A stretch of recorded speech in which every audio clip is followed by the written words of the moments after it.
রোজ সকালে ব্রেকফাস্টে চা বিস্কুট খেয়ে খেয়ে যদি বোরিং হয়ে গেছেন, তাহলে আপনারা এই ব্রেকফাস্টটা বানিয়ে খাবেন। এটা খেতে যেমন হেলদি সেরকম টেস্টিও। তাছাড়া আপনারা ছোট বাচ্চাদের স্কুলের টিফিনে এই ব্রেকফাস্টটা দিতে পারেন। এটা খুবই একটা ইজি ব্রেকফাস্ট এবং খেতেও ছোট বাচ্চারা অনেক পছন্দ করবে। তো প্রথমে আমি 4টে ব্রেড নিয়েছি আর ব্রেডের উপরে ভালোভাবে মেয়োনিজ তারপরে টমেটো কেচাপ লাগিয়ে নিয়েছি।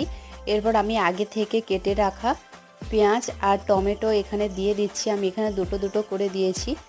তারপর আমি আগে থেকে সিদ্ধ করে রাখার ডিমগুলোকে এভাবে টুকরো করে দিয়েছি। তারপরে এই ব্রেডের ওপরে আরেকটি ব্রেড চাপিয়ে দিয়েছি।